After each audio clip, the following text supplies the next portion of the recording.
Welcome back to another episode featuring a conversation with YouTube presenter Mike Spinelli. Brought to you by APiDA Online, this is Offtrack.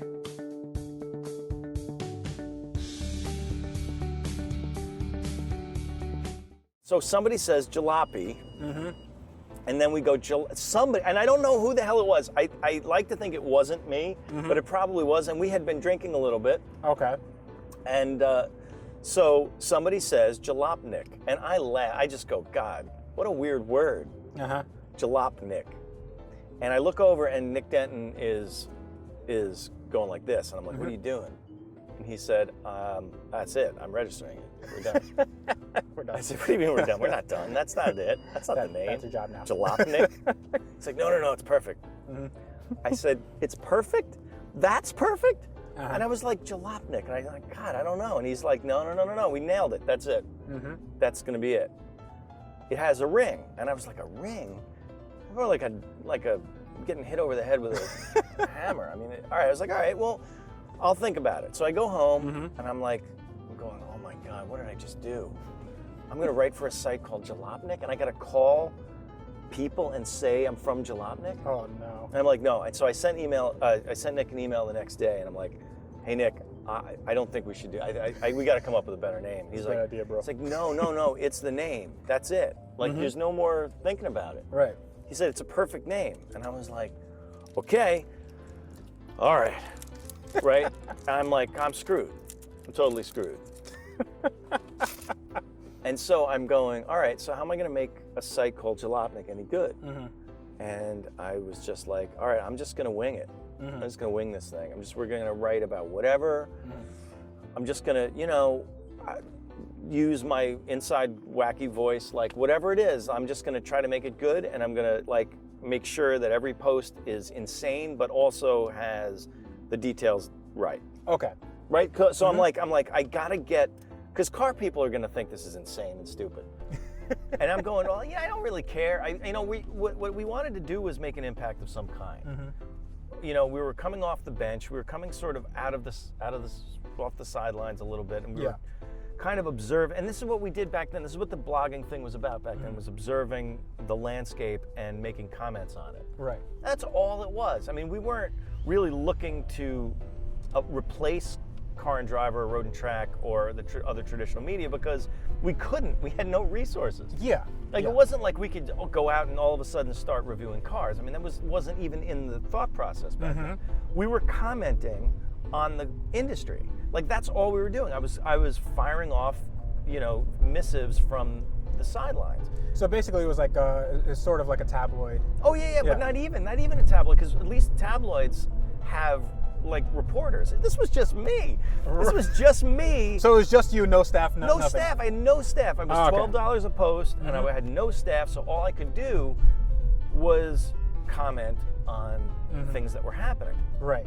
So it was just finding ways to comment on things that were happening that were interesting. And I read, Car Lounge was doing that inside the forum, right? So that was kind of, I was trying to look at what they did, and then I was saying, listen, there's all this cool stuff or interesting conversation happening inside the forums. Right.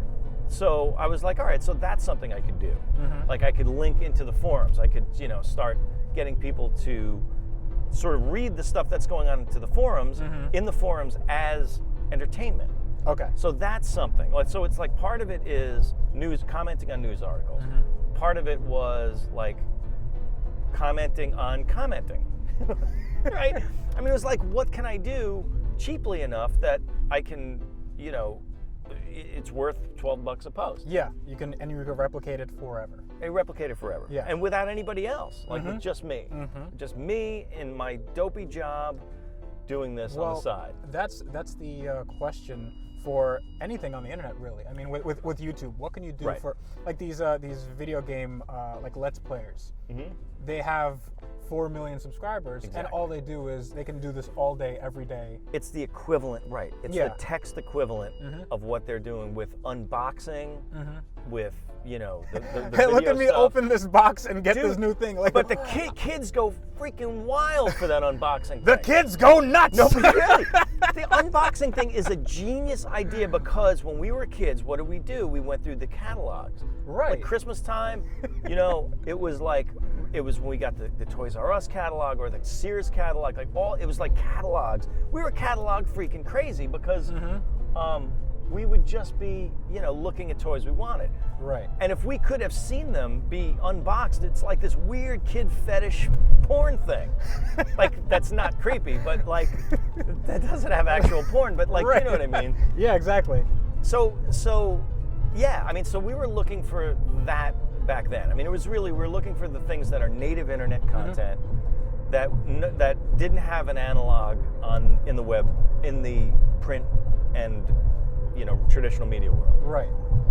So who'd have thought that you would have the same kind of response to see somebody unbox something or play with something that you would have yourself? It might not be the same, right. But it's like people can get addicted to this. They can binge watch, you know, a whole Let's Play or you know, just all these different sorts of videos. Exactly. It's weird how psychology works, isn't it? It is. There is a weird instant gratification that happens when you see something like that, or when you, I don't know.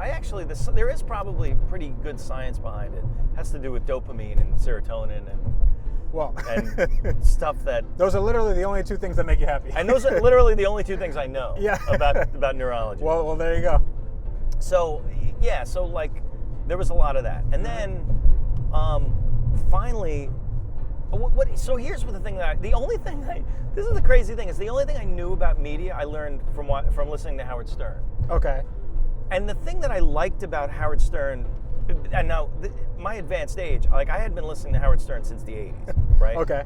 And so the thing I liked about it wasn't like the trashy humor, it wasn't like, you know, take your pants off, you know, like it wasn't like show me your tits kind of thing. It was like the thing that I liked about it was the camaraderie that they created. Was this sort of idea that you're hanging out with these guys that are sort of having fun and you're getting ready for work, and like they turned hanging out with your friends into media. Right. And that was like the only thing I actually knew. I mean, I had been a writer and I went to journalism school and I knew all this stuff, but I didn't practice it. Like I went right into the .com world.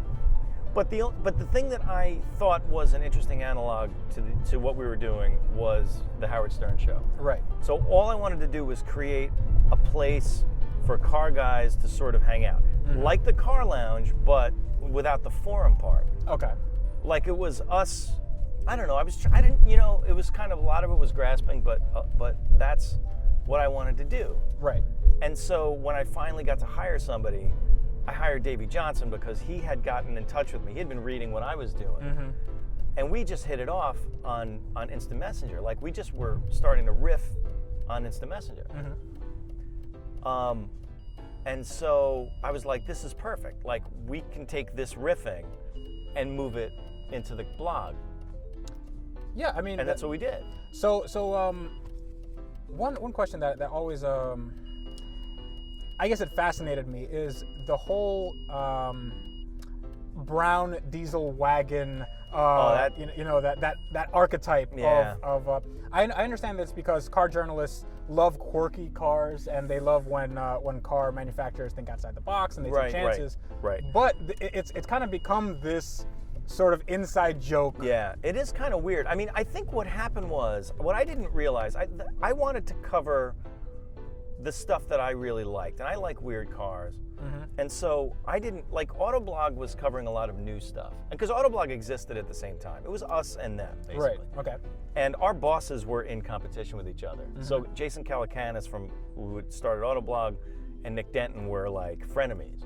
So they were in serious competition. So I was kind of under pressure to try to, you know, best Autoblog. I never really could because my thinking was I was trying to create an event, and Autoblog was just trying to basically cover all the news, so they became the blog of record. Right. Which it was hard to really get behind, you know, because they found a way to get a lot of people to read them. Yeah. And that's by covering everything, but just sort of, you know, firing off whatever press releases came in. Well, that's basically throwing spaghetti at a wall. Right, exactly. Sticks, yeah. But so the weird car thing came about because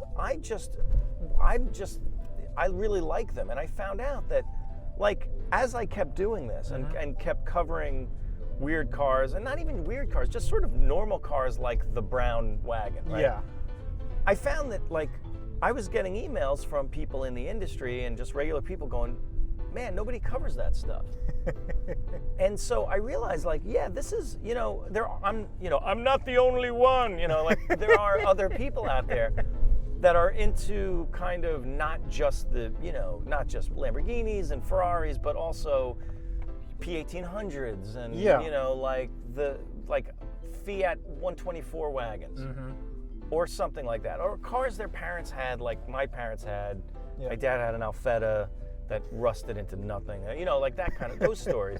All Alfettas rusted. Oh yeah. No, I mean we can get into that later. But like my mom had a Fiat 124. My dad had previously had a Volkswagen Fastback. Wow. Okay. So I mean, I grew up with these cars, and they had been so long gone by the 90s and 2000s that I sort of was a little bit nostalgic and was writing through nostalgia. Also, custom vans we like to cover because custom vans. Why not? Awesome, yeah.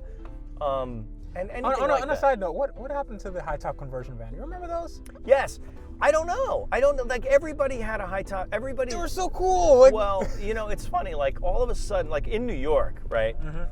There was a point where everybody's uncle had a high top conversion van. I don't know why that is. Like, oh yeah, we're going out to see the Giants in my uncle's high top van. Like really?